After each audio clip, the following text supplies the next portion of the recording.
नमस्कार दोस्तों, आपका फिर से एक बार स्वागत है आपके YouTube channel Shubham educational hub पर। हमने पिछली वीडियो में बात की थी परिमेय संख्याओं एवं पूर्णांकों पर गणितीय संक्रियाओं के बारे में। संख्या रेखा प्रयोग कर उसका उत्तरवर्ती पूर्ववर्ती कैसे उनके संख्या रेखा पर उनके संक्रियाओं को प्रदर्शित करते हैं। अब आज बात करते हैं समीकरण तथा सरल समीकरण का अर्थ हम जानेंगे। अगला चैप्टर का नाम यह समीकरण तथा सरल समीकरण का अर्थ। तो हम पहले बात करते हैं समीकरण। पहले क्या बात करते हैं? समीकरण। समीकरण क्या कर रहा है? ऐसा समानता सूचक बीजीय कथन, ऐसा समानता सूचक बीजीय कथन, ऐसा समानता सूचक बीजीय कथन जो चर के किसी निश्चित मान के लिए, जो चर के किसी निश्चित मान के लिए सत्य होता है, क्या कहलाता है? समीकरण कहलाता है। समीकरण कहलाता है। क्या कहलाता है? समीकरण कहलाता है। इसके बाद फिर सुनते हैं, ऐसा समानता सूचक बीजीय कथन। कहने मतलब क्या? ऐसा समानता सूचक बीजीय कथन मतलब ऐसा कथन हो जिसमें बराबर का चिन्ह हो। कोई बीजीय व्यंजक यदि उसमें बराबर का चिन्ह नहीं है तो समीकरण हमारा नहीं होगा। तो कहने का मतलब ये है कि ऐसा समानता सूचक बीजीय कथन जो चर के किसी एक निश्चित मान के लिए, सभी मान के लिए नहीं, किसी निश्चित मान के लिए सत्य होता है, उसे समीकरण कहते हैं। जैसे अगर हमारा कोई चीज लिखा हो 3x + 5 = 10 लिखा हो, 3x + 5 = 10, ये तो हमारा समीकरण है, ये तो हमारा समीकरण है। परंतु अगर यही लिख देता 3x + 5, जो 3x + 5 है ये छोटा है 10 से, ये छोटा है 10 से, तो हमारा ये गलत हो जाएगा क्योंकि हमारा समीकरण नहीं है। समीकरण के लिए क्या है? इस चिन्ह का होना अति आवश्यक है। इस चिन्ह का होना अति आवश्यक है। अगर ऐसा नहीं होता है तो हमारा ये बीजीय जो समीकरण है वो समीकरण नहीं कहलाएगा। तो देखिए समीकरण बनाते कैसे हैं? समीकरण चर राशियों अचर राशियों का समानता सूचक बीजीय कथन होता है, यानी कि इसमें चर राशि, अज्ञात राशि और ज्ञात राशि दोनों होती है। जैसे अगर एक उदाहरण दिया जाए, राम के पास कुछ रुपए हैं, राम के पास कुछ रुपए हैं और श्याम ने उसको 30 रुपए और दे दिए। राम के पास x रुपए हैं और श्याम ने उसको 30 रुपए और दे दिए। तो राम के पास x रुपए थे और श्याम ने उसको 30 रुपए और दे दिए, तो उसके पास कुल 90 रुपए हो गए। तो उसके पास कुल 90 रुपए हो गए। तो ये हमारा क्या कहलाएगा? समीकरण कहलाएगा। क्या कहलाएगा? समीकरण कहलाएगा। जो कथन कहा जा रहा है उसी को हम गणितीय भाषा में व्यक्त कर दें तो वही हमारा क्या कहलाएगा? समीकरण कहलाएगा। ठीक कह रहा है और हाँ, ये चीज ध्यान देंगे, यहाँ कहा गया ना किसी निश्चित मान के लिए, क्या कहा रहा है कि किसी निश्चित मान के लिए जो निश्चित मान होगा वही क्या कहलाएगा? समीकरण का हल कहलाएगा। समीकरण का हल। ध्यान देंगे, जिस निश्चित मान के लिए वो सत्य हो इसलिए वो क्या कहलाएगा? समीकरण का हल कहलाएगा। जैसे इस समीकरण का हल क्या होगा? अगर 3x + 5 = 10 है तो 3x = 10 - 5 और x बराबर हो जाएगा, x बराबर होगा, क्या होगा? 5 और 3 बट्टी में आ जाएगा। तो x का जो हल, इस समीकरण का हल क्या होगा? 5/3 होगा। ठीक है। अगर कोई पूछे समीकरण का हल किसे कहते हैं तो बोलेंगे जिस निश्चित मान के लिए समीकरण संतुष्ट सत्य होता है उस निश्चित मान को ही क्या कहते हैं? हम समीकरण का हल कहते हैं। अब बात करते हैं समीकरण को हम हल कैसे करते हैं। समीकरण को हल कैसे करते हैं पहले देखिए, हम एक बार देख लेते हैं समीकरण का हल कैसे करेंगे। समीकरण के हल की दो विधियां हैं। कौन कौन सी विधियां हैं? एक है प्रयास एवं त्रुटि विधि और दूसरा है पक्षांतर विधि। पहला है प्रयास एवं त्रुटि विधि। प्रयास एवं त्रुटि विधि के नाम जैसे स्पष्ट हो रहा है कि ट्राई एंड एरर, पहले हम प्रयास करेंगे, गलती होता है तो अगले पे चलेंगे, प्रयास करेंगे, गलती होगा तो अपने अगले पे चलेंगे। जैसे कोई अगर समीकरण दे देता x plus 5 is equal to 8, x plus 5 is equal to 8, ये हमारा समीकरण है। क्या है? समीकरण है। इसको देखिए दो विधि से करते हैं, प्रयास एवं त्रुटि विधि। पहले पहले कौन सी विधि? प्रयास एवं त्रुटि विधि। प्रयास एवं त्रुटि विधि। प्रयास एवं त्रुटि विधि में क्या करते हैं हम अपने ट्राई एंड एरर करते हैं। पहले एक रखेंगे अपने मन से, तो अपने मन से दो रख लेंगे, या -1 रख लेंगे, -2। हम ऐसे ही प्रैक्टिस करते रहेंगे, जहां हमारा सत्य हो जाएगा वही हमारा सही हो जाएगा। तो हम करते हैं कि x का मान 1 रखने पर क्या हो जाएगा? x का मान 1 रखेंगे तो 1 प्लस 5 बराबर 8, यानी 6 बराबर 8। ये कथन सत्य नहीं है, यानी कि 1 पर हमारा संतुष्ट नहीं हुआ। x का मान 2 रखने पर तो क्या हो जाएगा? 2 प्लस 5 बराबर 8 हो जाएगा, 7 बराबर 8। ये भी हमारा कथन सत्य नहीं है। अब कहेंगे x का मान 3 रखने पर तो आएगा 3 प्लस 5 बराबर 8, तो 8 बराबर 8। इस पे हमारा कथन सत्य हो गया। तो इस समीकरण का हल क्या हो जाएगा? x बराबर 3, जो हम 3 रखे थे, यही हमारा समीकरण क्या हो जाएगा? हल हो जाएगा। तो परंतु ये विधि बहुत कठिन है। ये तो छोटा समीकरण तो ऐसे हम मान कर ले रहे हैं, परंतु जब बड़े बड़े समीकरण आएंगे तो ट्राई एंड एरर मेथड गलत हो जाएगा, मतलब नहीं फॉलो कर पाएंगे, हमारा टाइम और मेहनत दोनों ही लॉस होगा। इसलिए ये विधि कारगर नहीं है। परंतु एग्जाम में अगर पूछता है कि ट्राई प्रयास एवं त्रुटि विधि से समीकरण को हल कीजिए, तो हम ऐसे ही करेंगे। पहले 1 रखेंगे, 2 रखेंगे, अपने दिमाग से इसे रखते जाएंगे, जिस पर ये बराबर हो जाएगा वही हमारा समीकरण क्या हो जाएगा? हल हो जाएगा। ठीक है। अब बात करते हैं सर्वसमिका की। अब बात करते हैं, नहीं अभी तो पहली विधि थी, अब दूसरी विधि आती है पक्षांतर विधि। दूसरी विधि पक्षांतर विधि होती है। जैसे कोई समीकरण हमारा होता है 2x प्लस 5, समीकरण क्या होता है? 2x plus 5 is equal to 13। ये हमारा समीकरण होता है। इसको हम करेंगे पक्षांतर विधि से। क्या करेंगे? पक्षांतर विधि। हमने बताया दो विधियां, कौन कौन सी विधि? प्रयास एवं त्रुटि विधि, और दूसरी क्या होगी? पक्षांतर विधि। तो पक्षांतर विधि में क्या होगा कि हम जो अचर राशियां हैं उस अचर राशि को हम इस तरफ लेकर आ जाएंगे, अचर राशि को हम इस तरफ लेते आएंगे और चर राशि को एक तरफ कर देंगे और हमारा x का मान आ जाएगा। चलिए देखते हैं क्या करेंगे हम। 2x plus 5 is equal to 13 है, तो 2x इज इक्वल टू 13, इसको ले आएंगे उधर, प्लस है तो उधर जाएगा तो -5, प्लस 5 था तो उधर गया तो -5, तो 2x इज इक्वल टू 13 से 5 गया, क्या हो जाएगा? 8। और फिर देखिए यहाँ पे अचर राशि क्या है? 2 है, 2 को जब इस तरफ लाएंगे तो 2 गुणा में है चर राशि के साथ, इधर जाएगा तो क्या हो जाएगा? भाग में। 2 गुणा में इधर आएगा तो भाग में आ जाएगा, 2 चौके 8, तो x बराबर 4। यही हमारा क्या था? पक्षांतर विधि था। पहला विधि प्रयास एवं त्रुटि विधि, जिसको आपने समझ लिया, और दूसरी विधि थी पक्षांतर विधि, जिसको भी हमने इसको समझाया। ठीक है, समझ में आ गया? तो इसी के बात करते हैं। अब अगला टॉपिक हमारा क्या है? सर्वसमिका। सर्वसमिका क्या है? सर्वसमिका क्या होता है? ऐसा समानता सूचक बीजीय कथन। सर्वसमिका परिभाषा क्या लिखेंगे? ऐसा समानता सूचक बीजीय कथन जो चर के प्रत्येक मान के लिए सत्य होता है, निश्चित होता है, संतुष्ट करता है, वो क्या कहलाता है? सर्वसमिका कहलाता है। लिखेंगे परिभाषा, ऐसा समानता सूचक बीजीय कथन जो चर के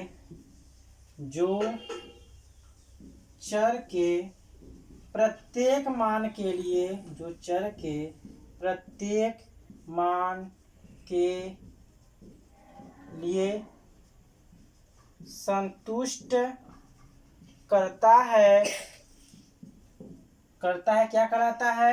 सर्वसमिका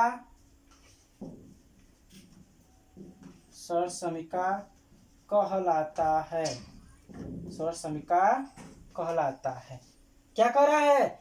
समीकरण क्या था, किसी निश्चित मान के लिए, परंतु सौर समीकरण में क्या कर रहा है, प्रत्येक मान के लिए संतुष्ट होता है। जैसे कोई अगर हम लेते हैं सौर समीकरण, जैसे हमारा है क्या,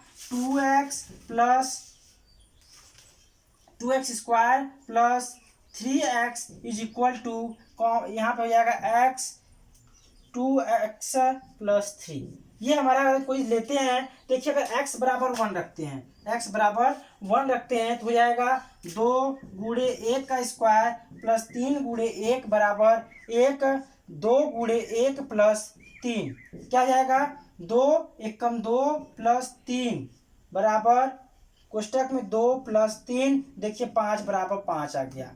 x बराबर 1 पर संतुष्ट हुआ ना, देखिए x बराबर 2 कर लेते हैं, x बराबर 2 पर, x बराबर 2 करेंगे तो आएगा 2 गुणे 2 का स्क्वायर प्लस 3 गुणे 2 बराबर 2 कोष्टक में 2 गुणे 2 प्लस 3। ध्यान दीजिएगा, हम कुछ नहीं कर रहे हैं, हमने इसमें मान रखा है, केवल देख लीजिए, केवल हमने इसमें मान रखा है 2 गुणे 2 का स्क्वायर प्लस 3 गुणे 2 बराबर 2 कोष्टक में 2 गुणे 2 प्लस 3 हो जाएगा, ये हो जाएगा 2 दूना 4, 4 दूना 8 प्लस 3 दूना 6 बराबर 2, 2 दूना 4 प्लस 3, 4 3 क्या हो जाएगा, 7 हो जाएगा, 7 दूना 14, 8 6 14, 14 बराबर 14। तो हमारा समीकरण क्या हो जाएगा, सत्य हो जाएगा। ठीक है, इस तरीके से क्या हो जाएगा, सौर समीकरण सत्य हुआ, यानी कि सौर समीकरण चर के प्रत्येक मान के लिए संतुष्ट होता है। ये समझ में आ गया। अब हम पता करेंगे, अगर पूछ देता कि जांच कीजिए कि हमारा ये सौर समीकरण है या नहीं, अगर कोई देता बीजी व्यंजक, मान लीजिए यही बीजी व्यंजक था, अगर दे के कहता कि बताइए कि हमारा जो ये बीजी कथन है वो सौर समीकरण है या नहीं, तो हम सौर समीकरण के लिए क्या बात करेंगे, हम पहले इसी तरीके से लिखेंगे, माना x बराबर 1 रखने पर तो x की स्क्वायर जितना भी अभी रखा था x की जगह 1 तो उतना रखेंगे, फिर x बराबर 2 रख देंगे, पर हाँ ध्यान देंगे हम कि जितनी घात अधिकतम है उससे एक अधिक बार ले जाएंगे। जैसे 2 बार है, घात 2 है, यानी हम 3 ठो ट्रायल करेंगे। कितने ट्रायल, 3, x बराबर 1 रख के संतुष्ट कराएंगे, x बराबर 2 रख के संतुष्ट कराएंगे, उसी तरीके से x बराबर 3 रख करके संतुष्ट करा देंगे। ठीक है, अगर तीनों में अगर संतुष्ट होता है, बराबर आता है, तो हमारा क्या हो जाएगा, वो सौर समीकरण हो जाएगा। ठीक, तो बीज गणित देखिए ऐसे ही कुछ पूछता है, क्वेश्चन पूछेगा, क्या पूछेगा, दिखाइए एक्स स्क्वायर, ऐसे क्वेश्चन हो जाता है, एक्स स्क्वायर प्लस 3x बराबर x प्लस 3 एक सौर समीकरण है। ये क्या कह देता है, एक्स स्क्वायर प्लस 3x बराबर x प्लस 3 सौर समीकरण है। तो हमको दिखाना होगा, तो हम एक जगह x की जगह 1 रखेंगे, x का मान x बराबर 1 रखने पर 1 रखने पर क्या हो जाएगा, 1 प्लस 3 4 होगा, और 1 प्लस 3 एक कम 3 3 1 4 4 एक होगा, देखिए 1 की घात 2 प्लस 3 गुणे 1 बराबर 1 1 प्लस 3 हो जाएगा, 1 प्लस 3 एक कम 3 बराबर 1 4 3 1 4 बराबर 4। देखिए x के मान x बराबर 1 रखने पर हमारा समीकरण संतुष्ट हो गया सब कथन, तो ठीक है। अब इसी तरीके से x बराबर 2 रखेंगे, क्या रखेंगे, x बराबर 2 रखेंगे, समीकरण हमारा यही था, एक्स स्क्वायर प्लस 3x बराबर x प्लस 3 यही था। तो क्या करेंगे, x बराबर 2 रखे, 2 घाते 2 प्लस 2 गुणे 3 गुणे 2 बराबर 2 2 प्लस 3 हो जाएगा, 2 दूना 4 प्लस 3 दूना 6 हो जाएगा, 2 3 2 5 6 4 10 बराबर 5 दूनी 10। देखिए इसमें भी संतुष्ट हुआ, तो x बराबर 3 रखेंगे, क्या रखेंगे, अब x बराबर 3 रखेंगे, अगर 3 रखेंगे तो जाएगा 3 का स्क्वायर प्लस 3 गुणे 3 बराबर 3 कोष्टक में 3 प्लस 3 क्या जाएगा, 3 त्रिक के 9 होता है प्लस 3 त्रिक के 9 होता है, 3 3 3 6 9 9 18 हो गया, और 6 त्रिक 18 हो गया। यानी कि हमको ये मालूम देख रहा है कि ये जो हमारा बीजी कथन था उस चर के प्रत्येक मान के लिए संतुष्ट कर रहा है। हमने x बराबर 1 रखा, x बराबर 2 रखा, x बराबर 3 रखा, और तीनों ही परिस्थितियों में ये क्या हुआ, सत्य हुआ, इसलिए क्या हो जाएगा, ये सौर समीकरण हो जाएगा।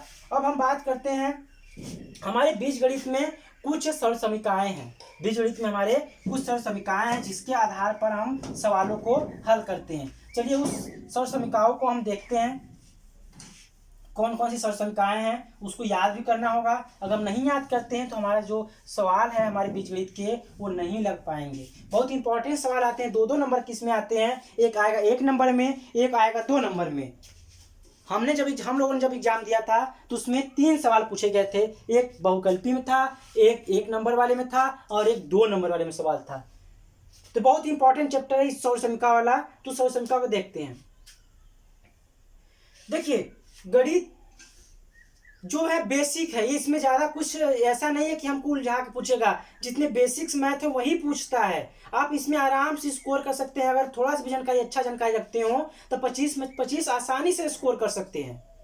ऐसी बात नहीं है कि बहुत कठिन है या कुछ भी है। जो हमारा पेपर गड़बड़ होता है, कुछ भी होता है, हमारी उस मानसिक अवधारणा को ऐसे होता है कि दिमाग में पहले से फिट होता है कि हमको मैथ नहीं आता है, कहीं गलती हो गया तो, कहीं हम फेल हो गए तो। यदि हम कॉन्फिडेंट बना कर जाएं कि नहीं हमको आता है, अगर आपको कॉन्फिडेंट लग रहा है कि अरे हम 25 नंबर नहीं कर पाएंगे, अरे ठीक है 25 नहीं कर पाएंगे, लेकिन इतना तो जाएंगे कि अरे कितनों करेंगे पास तो हो ही जाएंगे। इतना आपको अगर कॉन्फिडेंस हो जाते हैं तो नंबर काफ़ी अच्छे आएंगे। लेकिन केवल पास होने के लिए जाएंगे कि हम काश 12 नंबर आ जाएं तो आप गड़बड़ हो जाता है। उसी जगह आप जाइए, फुल अटेम्प्ट के लिए जाइए, ठीक है। तो देखिए समस्याएं जो होती है बीजगणित की उसकी बात करते हैं।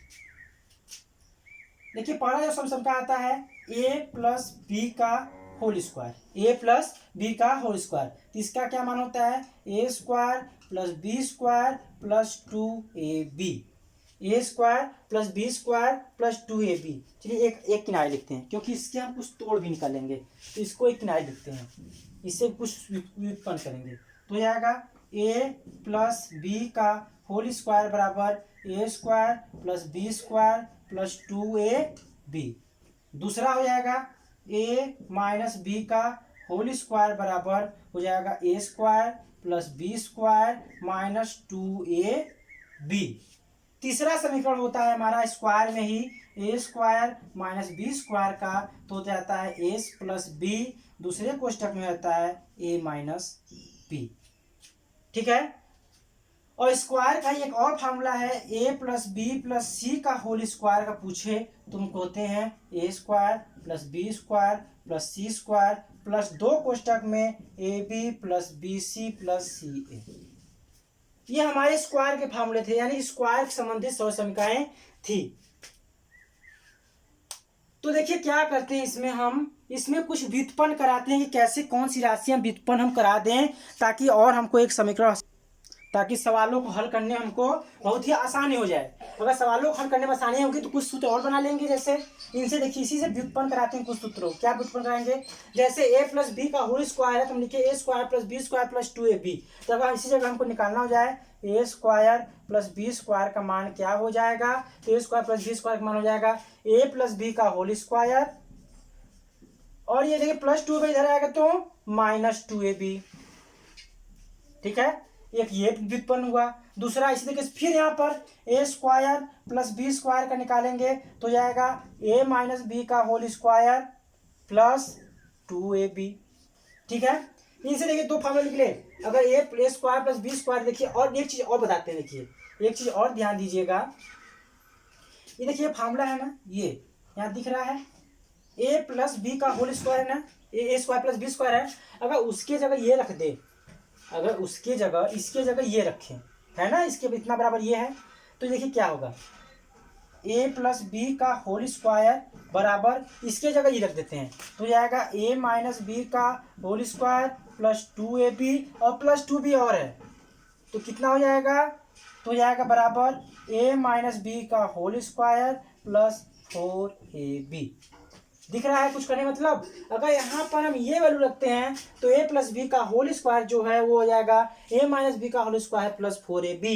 और इसी तरीके से जो a माइनस बी का जो होल स्क्वायर हो जाएगा वो हो जाएगा a प्लस बी का whole square minus 4ab। Just इसी को उल्टा, a प्लस बी का होल स्क्वायर बराबर a माइनस बी का होल स्क्वायर प्लस 4ab। उसी तरीके से a माइनस बी का, ध्यान देख लीजिए, देखिए स्पष्ट समझिएगा, a प्लस बी का होल स्क्वायर इतना आया तो हम इतना बराबर निकालेंगे तो प्लस 4ab इधर आएगा माइनस 4ab, ठीक है। अगर a प्लस बी और a माइनस बी के बीच का संबंध निकालना हो तो ये फार्मूला हमको अपनाएंगे, कौन सा, ये a प्लस बी और a माइनस बी का संबंध निकालना हो, कह दिया जाए दो संख्याओं का योगफल दिया हो, अंतर दिया हो तो उसका गुणनफल ज्ञात कीजिए। दो संख्याओं का योगफल अंतर दिया हो तो यहाँ पे गुणनफल ज्ञात करना हो तो हम ऐसे फॉर्मूले में ये सवाल ये सूत्र लगा देंगे और हमारा समीकरण सही हो जाएगा। ठीक है, सवाल हमारा आसानी से हल हो जाएगा। जैसे कहता दो संख्याओं का योग, देखिए दिमाग में रखिएगा, आपको समझाने के लिए कर रहा हूँ। अगर संख्याएं हमारा 4 और 6 है, 6 और 4 है, इनका योग कितना होगा 10 होगा ना, 6 प्लस 4 और 6 माइनस 4 कितना होगा 2 होगा। तो कह रहा है 6 गुणे 4 का मान ज्ञात कीजिए, 24 आएगा ना, तो हमको 24 लाना है। तो देखिए क्या करते हैं, a प्लस बी का होल स्क्वायर यानी 10 का स्क्वायर, ठीक है, बराबर a माइनस बी का होल स्क्वायर, तो a माइनस बी का मान है 2 का स्क्वायर प्लस 4ab यानी संख्याओं का गुणनफल ही ज्ञात करना है हमको। तो ये 10 का 100 हो जाएगा और ये आएगा -4 बराबर 4ab, तो ये आएगा 96 और 4 गुणा में जाएगा तो बट्टे 4 में हो जाएगा। तो ab यही संख्या गुणनफल है, काट देंगे तो आ जाएगा 24। तो ab देखिए गुणनफल कितना आ गया 24 आया ना, यही हमारा 24 था। हम बस सीधे करने के लिए किए कि अगर हमारे सवाल में दिया जाए कि दो संख्याओं का योगफल दिया है, उनके अंतर भी दिया है, तो उनका गुणनफल ज्ञात कीजिए, तो हम ये समीकरण में रख देंगे। इस संख्या में हमारा सवाल आसानी से हल हो जाएगा। ठीक है, तो ये स्क्वायर संबंधी थे, स्क्वायर संबंधी सर्वसंख्याएं थी। अब हम बात करते हैं कुछ क्यूब संबंधी सर्वसंख्याएं। क्यूब संबंधी सर्वसंख्याएं भी हैं, उसको देख लेते हैं। ए प्लस बी का whole cube, A plus B का होल क्यूब क्या होता है, A cube plus B cube plus 3ab कोष्टक में a प्लस बी, है ना।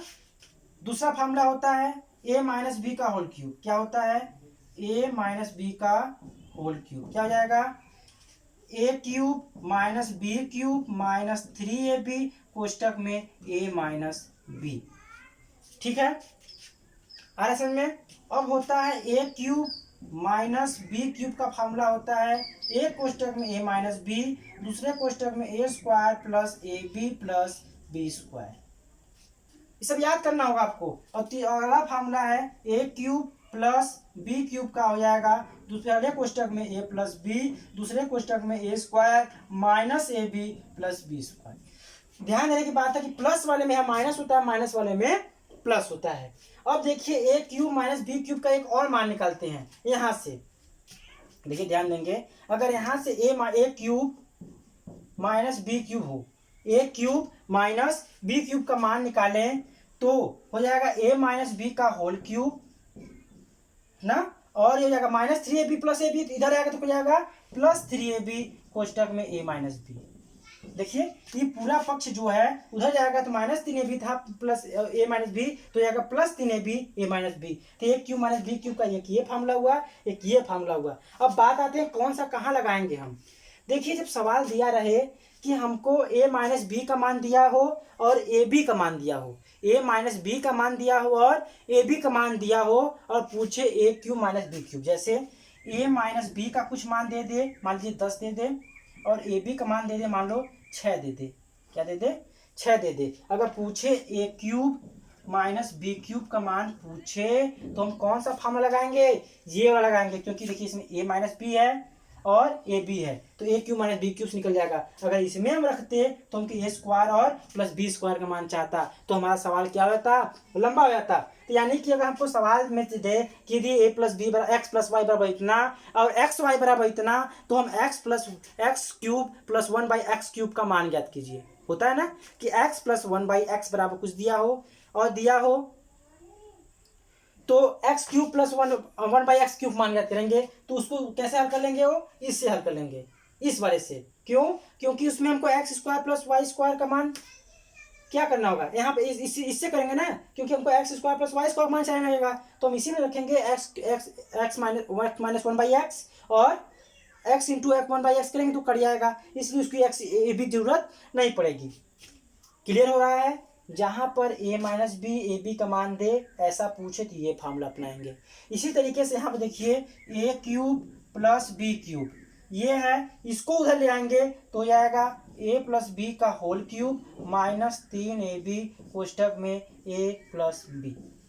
ठीक उसी तरीके से अगर दे दे ए प्लस बी का मान दे दे, ए बी का मान दे दे और ए क्यू प्लस बी क्यू का मान पूछे तो हम ये फार्मूला अपनाएंगे। सबसे इंपॉर्टेंट अगर सब फार्मूले की बात करें तो इसमें यही फार्मूला है, जितने भी सवाल लगेंगे इसी से लगभग लगेंगे।